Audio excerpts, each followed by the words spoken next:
मैं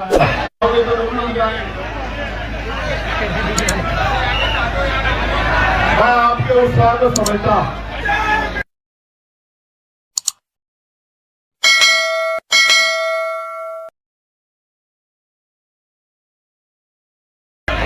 ये जो शख्स हमारे बीच है,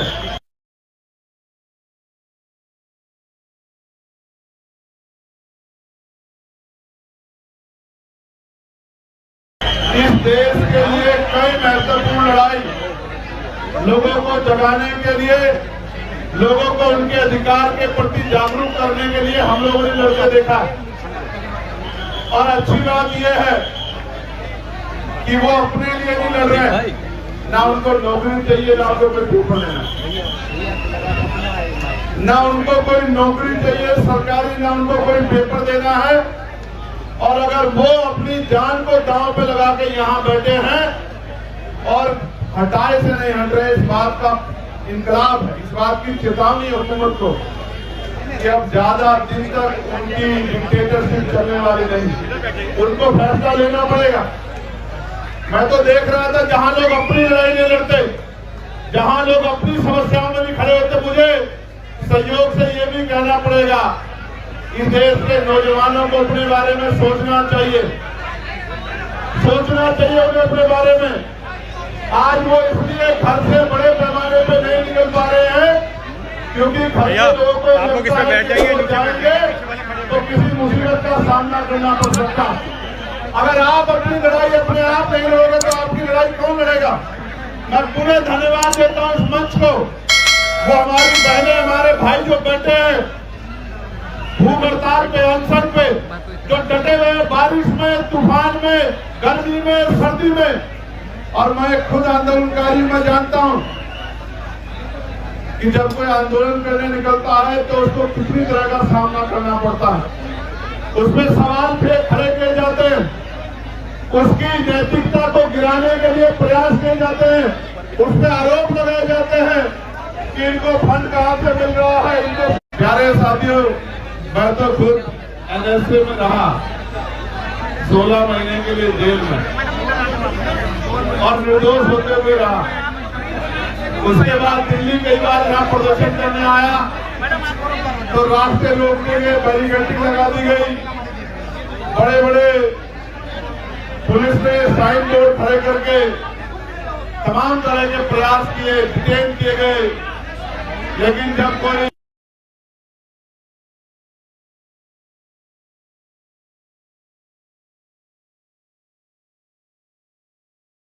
तो ये छोटी मोटी दीवारें उनको रोक नहीं सकती।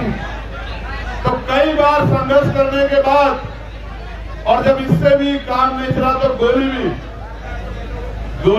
खानी पड़ी। लेकिन मैं जिम्मेदारी से कह सकता हूँ, ये मुल्क हमारा, ये देश हमारा, हम इस देश के नागरिक हैं। इस देश के हर एक नौजवान की जिम्मेदारी, हमने लोकसभा में शपथ ली है संविधान की कि हम अंतिम व्यक्ति के अधिकारों की लड़ाई लड़ेंगे। मेरी और सबकी जिम्मेदारी बनती है कि वो इस प्रोटेस्ट में साथ करें। आप महसूस करके देखो, देश की हर मां चाहती है कि चंद्रशेखर आजाद और भगत सिंह पैदा हो, लेकिन हो पड़ोसी के हाथ में स्वागत नहीं। और मैं फिर कह रहा हूं, ये देश आंदोलन से बना है, ये देश आंदोलन से आगे बढ़ा है। इस देश ने आंदोलन से अंग्रेजों के पैर उखाड़ दिए थे और ऐसे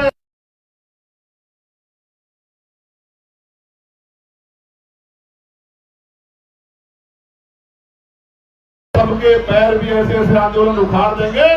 और मैंने देखा इस तरपाल के लिए पैर पकड़ने पड़े भाई, इस तरपाल के लिए पैर पकड़ने पड़े।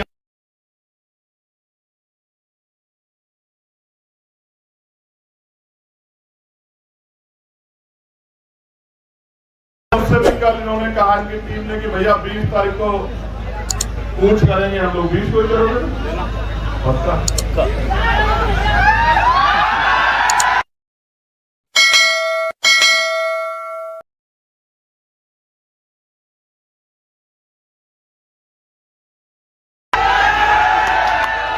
मैं 20 तारीख को जाता, मेरा भरोसा करो मैं 20 तारीख को आता, मैंने किसी को कहा भी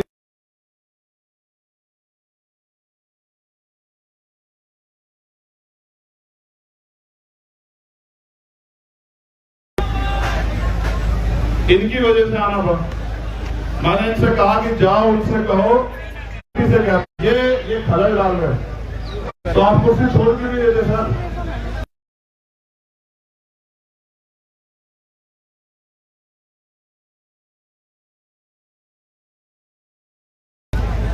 सवाल ये है, सरकार अगर 3 किलोमीटर की बात नहीं सुन रही है तो क्या 300 किलोमीटर की बात सुन सकती है?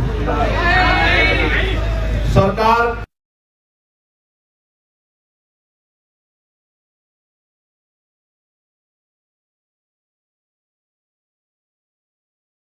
ये लोगों ने कितने दिन याद करेंगे, और ये सच भी है, ये सच भी है। मैं बहुत कड़वी बात कह रहा हूं, जिनके बच्चों के लिए यहां लड़ा जा रहा है,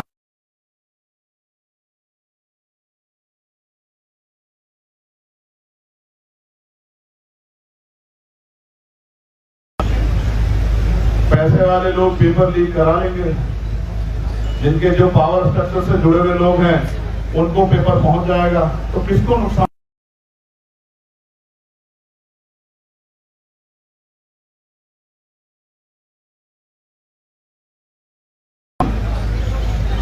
मैं तो उन बहादुर बहनों का भी धन्यवाद करता हूं, उनके हौसले का भी धन्यवाद करता हूं प्रति। जहां नौजवान घर में बैठ के रील देख रहा है, वहां मेरी बहादुर बहनें आंदोलन कर रही है।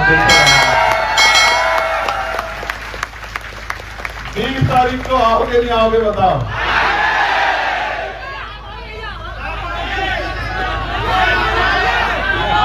देखो एक चीज है, मैं इस आंदोलन लगा रहे पहला, फिर ये जोर शोरों से इनको फंड्स आ रहे हैं, फिर ये CIA के एजेंट से इनको बात वहां से वो चल रहा है, अभी और रहेगा। पहले वो